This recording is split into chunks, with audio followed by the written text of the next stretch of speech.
I walked into my penthouse to find a stranger holding an illegal weapon, only to realize the man I'd shared my life with had built his fortune on a massive attempt to frame me for a heavy criminal charge. My husband hadn't just betrayed our marriage, he had turned my entire legacy into a death trap, and now the walls were closing in. I stood before the heavy, mahogany-paneled door of the law firm, my pulse hammering against my throat like a trapped bird. The legal document tucked inside my leather portfolio felt heavier than a lead brick. It was the culmination of 3 years of private investigations, hushed phone calls, and late nights spent scouring bank statements that didn't add up. My husband, Julian, the man who prided himself on being the most transparent, honest architect in the city, was a ghost built on a foundation of lies. I was the heiress to a legacy I hadn't asked for, and today I had finally secured the proof of exactly where his millions originated. The receptionist gave me a sympathetic, practiced smile as I passed the front desk. She knew the look of a woman who had just realized her entire life was a mirage. I didn't look back. I was keen to get home, to throw the folder onto the kitchen island and watch the color drain from his face. I had the records of the organized scheme he had been running behind my back, using my family's real estate assets to launder proceeds from dangerous trade. I had seen the inventory lists, illegally imported goods, crates of unauthorized materials, and evidence that he had been moving restricted, forbidden packages with substances that would put him away for dozens of years. My hand hovered over the door handle of our penthouse. I took a deep breath, smoothing my silk blouse. I was no longer the naive girl who had married a charming, ambitious man 6 years ago. I was a woman betrayed, and I was armed with the truth. I inserted the key, turned the lock, and pushed the door open, expecting to find him in his home office, likely on a call with one of his business associates. Instead, the apartment was deathly quiet.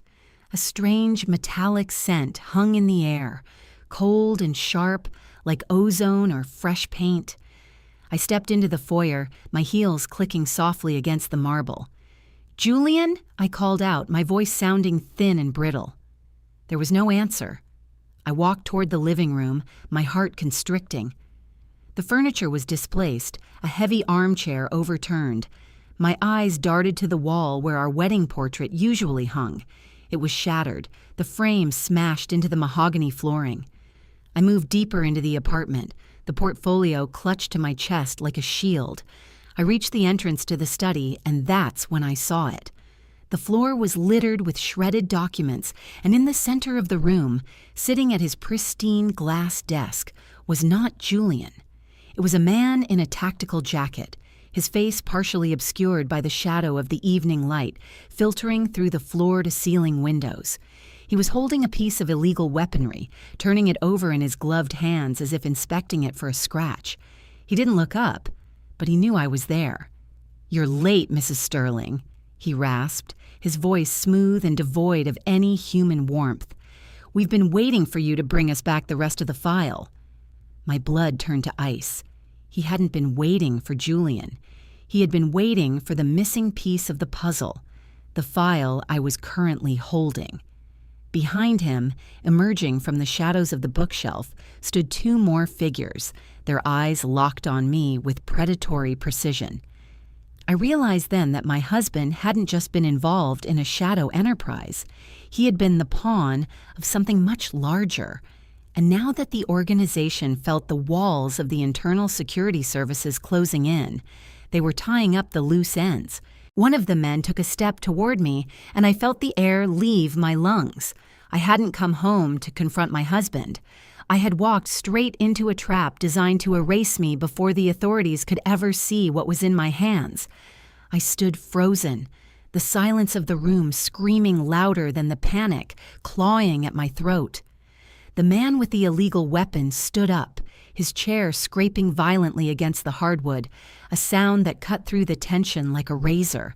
He moved with a practiced feline grace, stepping out of the shadows. I recognized him from the files I had just retrieved. He was the ghost in the machine, the man who had facilitated the shipments Julian had been moving through my family's warehouses. "The folder, Sarah," he said, his voice a low, gravelly command. "You've done a remarkable job digging. It's almost a shame to stop the momentum." My hand shook, but I gripped the leather portfolio tighter. "Where is Julian?"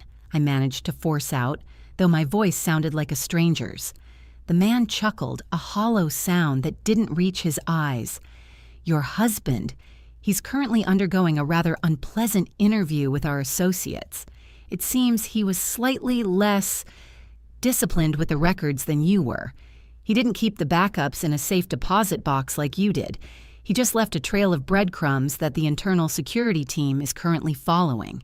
He gestured toward the balcony with the cold steel in his hand. "He's a liability, and liabilities in our business have a very short expiration date." I felt the room tilt.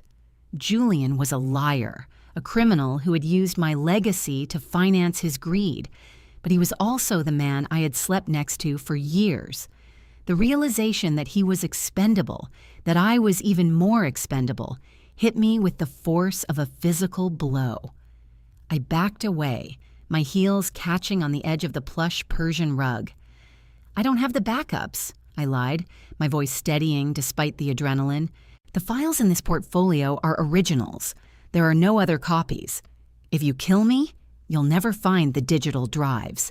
I encrypted them with a key that expires if I don't check in every hour." It was a bluff, a desperate, crumbling facade, but it stopped the man in his tracks. He narrowed his eyes, studying me with the intensity of an interrogator. He leaned forward, the metallic weapon catching the ambient light. "You're smarter than you look, Sarah. That's why we were going to let you live. For a little while longer, at least. We need that decryption key, but we don't have an hour." He turned his head slightly, signaling the two men behind him. They began to fan out, blocking the exits. My mind raced, calculating the distance to the terrace door. If I could reach the balcony, I could climb down the trellis to the neighbor's unit, but the drop was 3 stories. It was a suicide mission, but staying in this room was a certainty of death. As the man took another step toward me, a sudden sharp sound echoed through the apartment.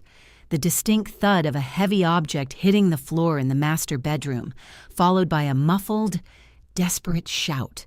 My head snapped in that direction. "Check it!" the leader barked, his focus wavering for a split second.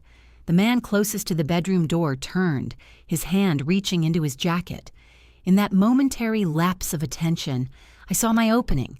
I threw the portfolio with all my might, not at the leader, but at the lamp on the side table.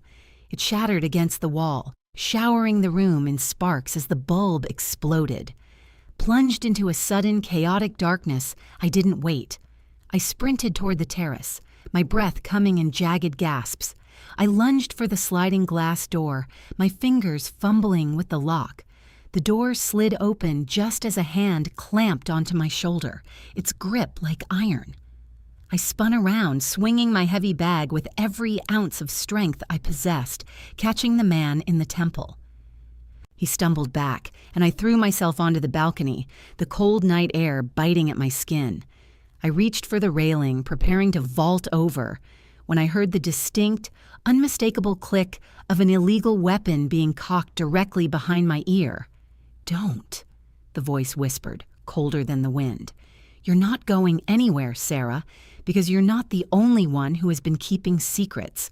Your husband didn't just move cargo, he traded something of yours that you haven't even realized is gone yet." My blood turned to stone. I looked down at the street below, seeing the flicker of red and blue lights approaching the building.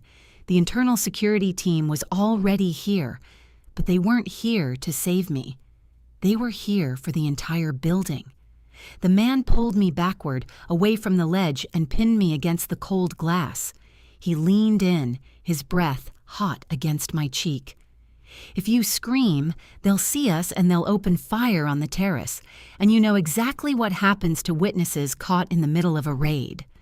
The iron grip on my shoulder tightened, bruising the bone as the man pressed the cold, hard muzzle of the weapon into my neck. Outside, the wail of sirens escalated, transforming the quiet night into a cacophony of approaching doom. The flashing lights began to sweep across the walls of the balcony, turning the room into a strobe-lit stage of terror. He didn't care about the sirens. He thrived in the chaos. "Listen to me carefully, Sarah," he hissed, his voice a vibration against my spine. "The internal security team isn't here to rescue you. They are here to cleanse the site. If you step out there, you are just another piece of evidence to be cataloged or discarded. Do you really want to know what Julian sold out to keep his freedom?" I tried to twist away, but he pinned me harder against the glass. My gaze was fixed on the street below.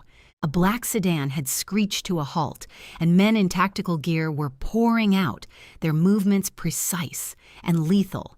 They weren't police. They were the enforcement arm of the very organization Julian had been serving. They had come to scrub the apartment clean of anything and anyone that linked them to the illegal trade. "He didn't just use your assets, Sarah," the man whispered, his tone mocking. "He signed over the deeds to the secondary estate in the countryside, the one you thought was empty. It's the primary transit hub for the forbidden packages. When the law arrives, that place will be the first to be raided, and your signature is on every single shipping manifest.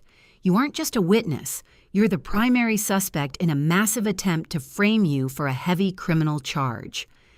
The weight of his words felt like a physical, crushing force. The farmhouse, the place my grandfather had left me, the place where I had gone to escape the city's pressures, was the heart of the operation. Julian hadn't just betrayed my heart, he had weaponized my name to shield his own neck. If I went to the authorities now, I would walk right into a cage. "Why tell me?" I choked out, my eyes burning. "Because you have the only copy of the decryption key," he replied, sliding his free hand into my hair and pulling my head back. "And if you want to survive the next 10 minutes, you are going to hand it over. I can get you out of here before they hit the door. I have a vehicle in the basement garage, but if you hold on to that key for 1 second longer, I will leave you here to rot in this room with your husband's remains." A crash echoed from the front of the apartment, the sound of the heavy wooden door being splintered by a battering ram. The raid had begun. Panic warred with logic. I knew he was a killer, a predator in a world of wolves. But the alternative was a life behind bars for crimes I hadn't committed, framed by the man I had loved.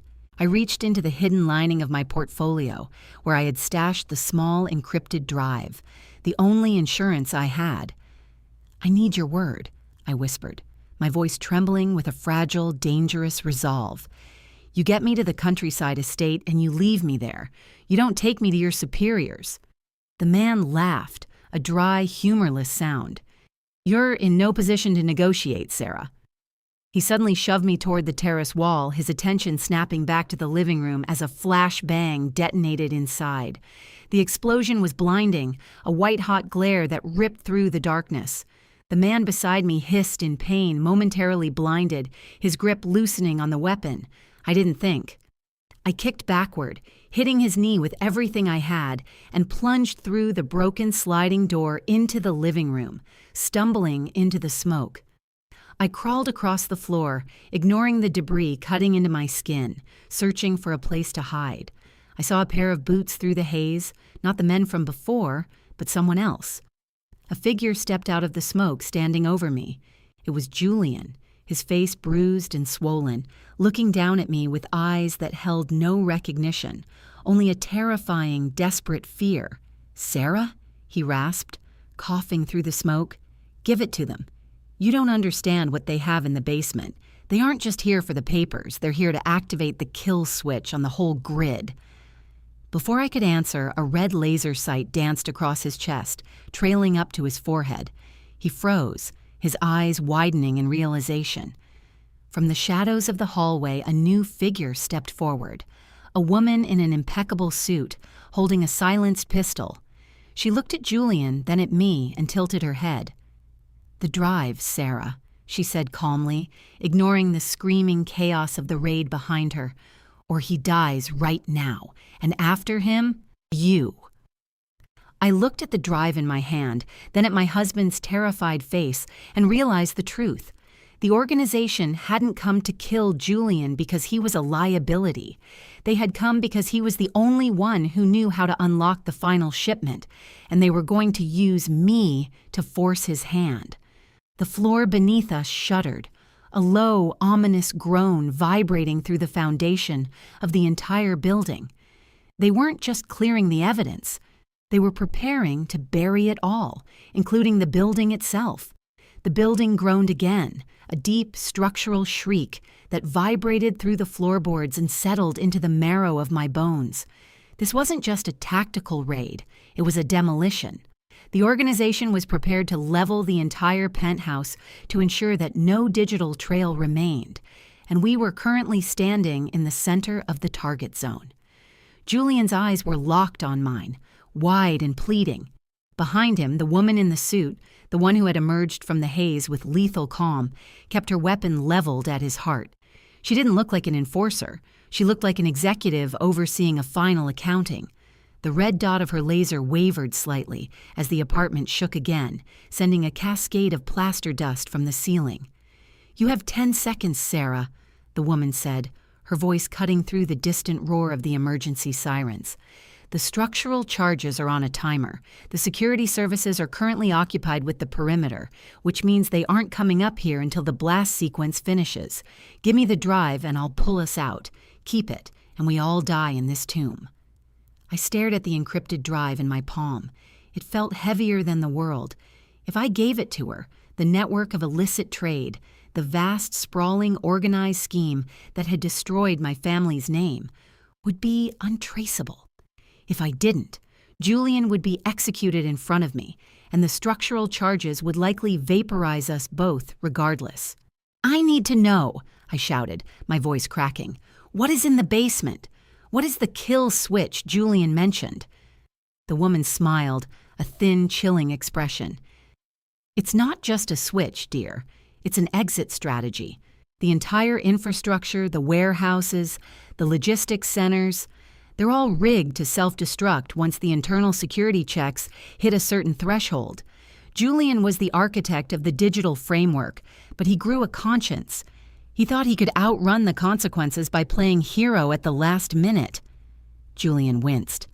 "I didn't play hero, Sarah. I was trying to save you. The moment I signed those papers, they owned us. Every penny, every brick of that estate, it was all tainted. I was trying to burn it down from the inside so they couldn't use it to reach you." His words hit me like a physical impact. He hadn't been laundering money for his own gain. He had been trying to create a labyrinth so complex that the organization wouldn't be able to pin the heavy charges on me when they finally moved to dissolve the company. He had been drowning to keep me afloat. The woman's patience evaporated. "Time's up."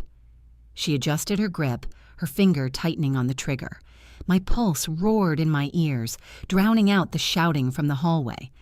I looked at the terrace, then at the service elevator door, then back at the woman. I realized she wasn't just here to secure the drive. She was here to verify that the cleanup was absolute. She wasn't going to let us leave alive, even if I handed it over. I made my move. I didn't reach for the drive. I reached for the heavy crystal vase on the side table near me. I hurled it at the chandelier above us. The massive glass structure shattered, showering the room in a rain of shards and extinguishing the primary light. In the darkness, I dived toward the floor, dragging Julian by his collar. A shot rang out, a sharp, muffled pop, followed by the sound of glass splintering near my head. I scrambled toward the ventilation shaft, the metal grate already loosened by the building's tremors. "Get in!" I screamed at Julian. He didn't hesitate. He scrambled into the narrow, dark tunnel, and I followed, pulling the grate shut just as a burst of automatic fire shredded the wall where we had been crouching a second before. We crawled through the cramped, dusty duct, the metal walls vibrating with the mounting pressure of the impending explosion. We reached a junction, the air thick with smoke. Suddenly, the floor below us dropped away. I grabbed onto a support beam, my legs dangling into an open abyss. I looked down and saw a massive, glowing array of devices, the heart of the operation. It wasn't just a database, it was a server farm humming with a terrifying rhythmic pulse, wired with enough illegal explosives to level the entire block. Julian pulled me up, his face pale with horror. "We have to disconnect the relay," he whispered. "If we hit the manual override, the explosion will be contained, but someone has to be in the server room to flip the switch." "And if you're in there when you flip it?" I asked, my heart sinking. He looked at me, a flicker of the man I had fallen in love with returning for a fleeting second. "Then you run, Sarah. You take the drive, you get to the authorities, and you finish what I started." As he leaned over to crawl toward the service hatch leading to the server room, the wall behind us exploded inward. A team of men in tactical gear, not the organization's hit squad, but the internal security force, poured into the crawl space, their weapons pointed directly at us. They weren't here to save us, they were here for the drive, and they were ready to kill to get it. I was trapped between an impending explosion and a firing squad, with the only proof of the truth clutched in my hand. The tunnel smelled of ozone and impending disaster. The internal security team blocked the path ahead, their high-intensity tactical lights blinding, their voices barking commands that blurred into a roar of aggression. Julian stood in front of me, his hands raised, his back to the drop that led to the server room, the very heart of the organized scheme he had spent years trying to dismantle. "Give us the drive, Sarah," the lead officer commanded, his tone devoid of empathy. "We are authorized to clear this entire floor of all unauthorized personnel. If you hand it over, we can ensure your safety during the inquiry. If you don't, we'll take it from your cold hands." I looked at the drive. I looked at Julian, who was trembling, his eyes filled with a terrifying, absolute clarity. He knew as well as I did that the internal security team was just as corrupt as the organization they were raiding. They didn't want justice, they wanted the leverage, the digital keys to control the illegal trade themselves. "They aren't going to let us live, Julian," I whispered, the realization settling into my bones like lead, "even if I give it to them." Julian nodded slowly. He didn't look at the officers. He looked at the floor beneath us where the blinking red lights of the server farm indicated the countdown to the total purge. "Then we don't give it to them. We expose it." With a sudden violent movement, Julian lunged, not at the officers, but at the support lever of the floor panel. It snapped under his weight. The floor beneath our feet buckled, and we tumbled into the dark, humming abyss of the server room. Above us, the tactical team opened fire, but their bullets only shattered the ceiling panels as we descended into the belly of the beast. We landed on a narrow catwalk suspended over the main processing core. The heat was immense, the air thick with the smell of scorched circuitry. Julian scrambled toward the primary terminal, his fingers flying across the keys. "I'm opening a back door," he yelled over the sound of the server fans spinning into a deafening whine. I'm broadcasting the entire log, every illegal shipment, every bank transfer, every official who took a bribe, directly to the secure server of the National Press Agency and the Independent Oversight Committee. They won't be able to scrub this. It will be everywhere within seconds. "They're coming down," I screamed, pointing to the rafters. The security team was rappelling down into the room, their shadows dancing like predatory birds against the glowing monitors. "Almost there," Julian gritted out, his face streaming with sweat. He looked at me, a final, heartbreaking smile touching his lips. "When I hit enter, it's going to trigger an electromagnetic surge. It will fry everything, the drive, the servers, and the security grid in this entire building. It'll trap them, but it'll give you a window to get out through the maintenance tunnel." "What about you?" I grabbed his arm, my nails digging into his skin. "I have to hold the connection, Sarah. The upload is encrypted. It needs a physical anchor to complete the handshake." He shoved the drive into my hand. "Take this. It's the physical backup. When you get out, take it to the district attorney, not the internal security, the DA." The team hit the floor behind us, their heavy boots clattering on the metal grating. Julian slammed his hand onto the terminal. Enter. A blinding flash of white light erupted from the server core.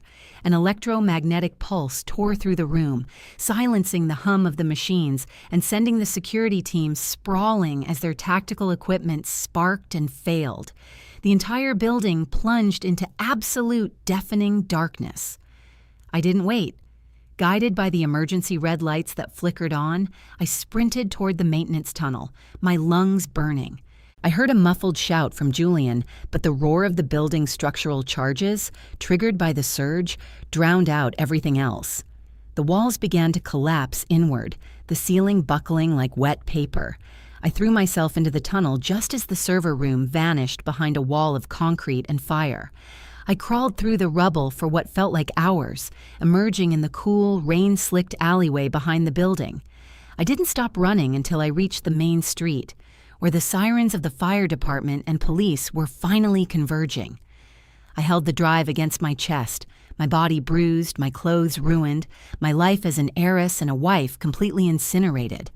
But as I watched the building smolder against the night sky, I saw the news alerts starting to ping on the phones of the people gathering on the sidewalk around me.